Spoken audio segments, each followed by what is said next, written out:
Finally the last video of this chapter. अब सिर्फ क्या बचा है, स्पीड बची है ट्रांसवर्स वेव की एंड लॉन्गिट्यूडनल वेव की। सो ट्रांसवर्स वेव की अगर स्पीड देखें तो हमें पता ही है, एक्चुअल में देखें तो v is equals to lambda into nu. ठीक है, जिसमें आप लैम्डा को लैम्डा अपॉन टी भी लिख सकते हैं, लाइक न्यू को। ठीक है, so v is equals to lambda upon T और lambda into nu, simple as that.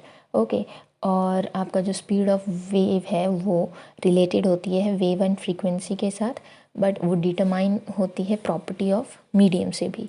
ठीक है, अगर आपकी जो सो इन केस आपकी जो वेव है वो आपका ट्रेवल कर रही है किसी मीडियम में, लाइक एयर, वाटर, स्टील या फिर स्ट्रिंग में।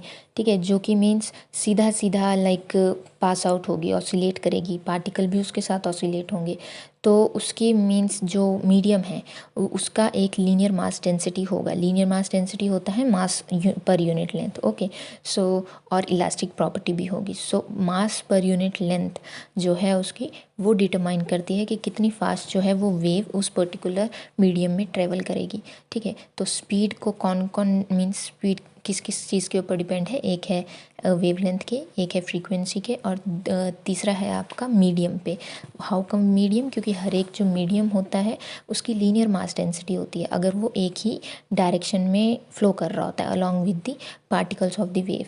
सो उसकी इलास्टिसिटी प्रॉपर्टी, इलास्टिक प्रॉपर्टी और लीनियर मास डेंसिटी के ऊपर भी डिपेंड करता है। ठीक है, सो अब अगर हम देखें कि speed of A transverse wave on A stretch string, ठीक है, सो वो आपके दो फैक्टर के ऊपर डिपेंड करेगा। एक होगा आपका linear mass density, that is mass per unit length, and दूसरा होगा टेंशन। ठीक है, तो टेंशन तो स्ट्रिंग जहाँ पे होगा टेंशन पक्का वहाँ पे आएगा। ठीक है, सो लीनियर मास डेंसिटी जो है उसके इन्वर्सली प्रोपोर्शनल होता है, means under root of under root of linear mass density, और वो भी अंडर रूट।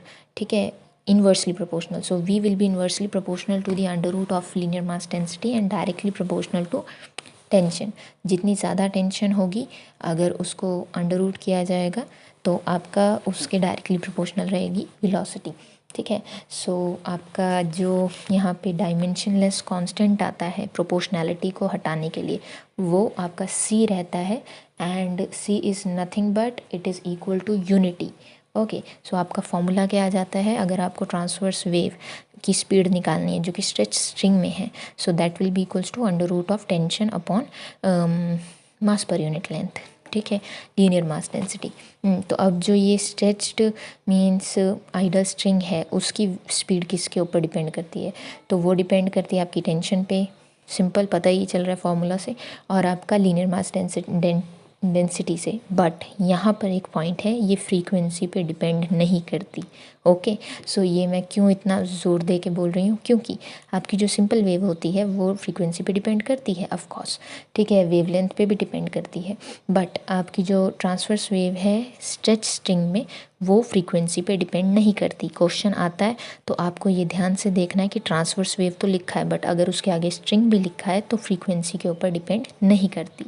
ओके, अब लॉन्गिट्यूडनल वेव की अगर हम बात करें तो लॉन्गिट्यूडनल वेव वही जो कि कंप्रेशन और रेयरफिक्शन से होते हुए आगे की तरफ को ट्रेवल करती है, एंड इसकी जो वेलोसिटी है वो डिपेंड करती है आपका डेंसिटी पे, प्रेशर पे, फिर ह्यूमिडिटी पे, फिर वेलोसिटी पे भी, और स्पीड पे भी, right, like that all.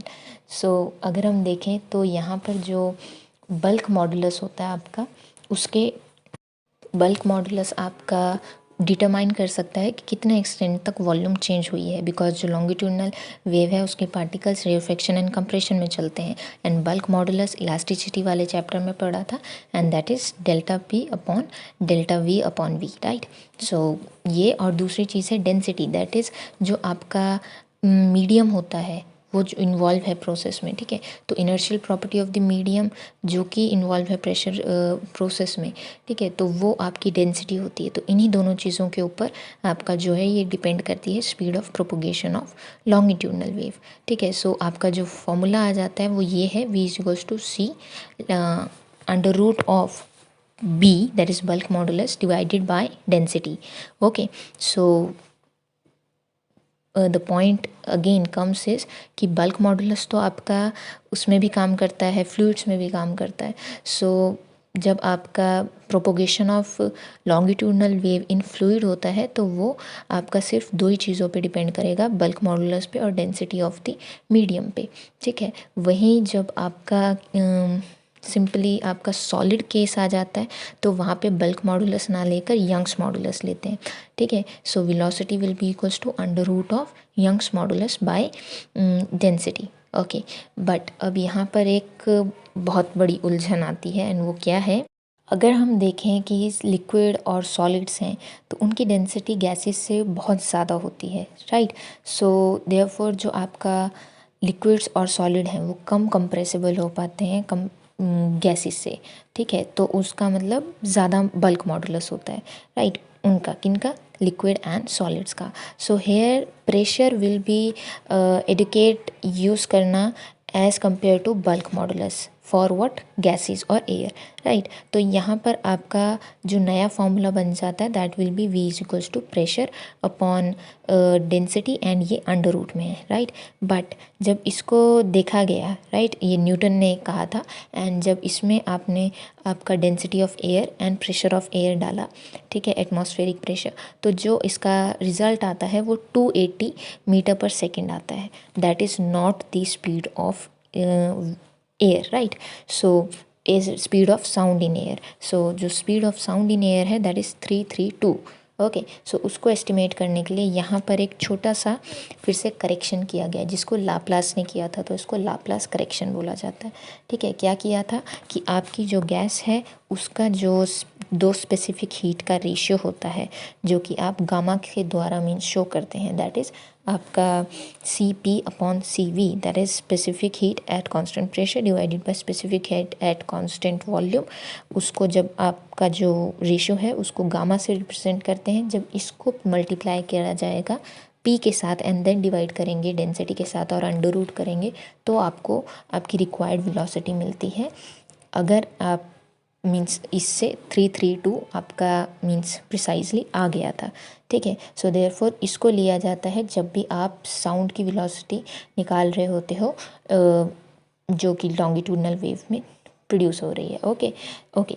So confuse ना होके अगर हम इसको कंक्लूड करें सो रहेगा कि ट्रांसवर्स वेव की जो वेलोसिटी है that is V is equals to lambda upon T, ठीक है। देन जो आपका फ्रीक्वेंसी के ऊपर डिपेंड नहीं करती है स्ट्रिंग की स्पीड, एंड स्ट्रिंग की स्पीड किस पे डिपेंड करती है, एंड क्या फॉर्मूला है, under root of T upon linear mass density.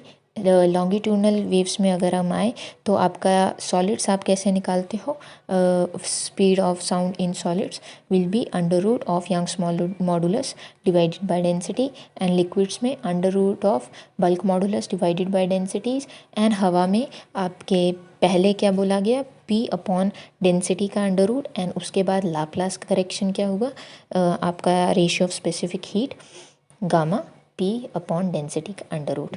And this is the point जहाँ पे आपका ये चैप्टर पूरा होता है।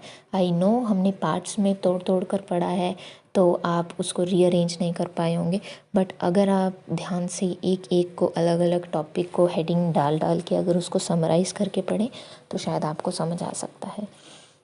Thanks, waves is over. Goodbye.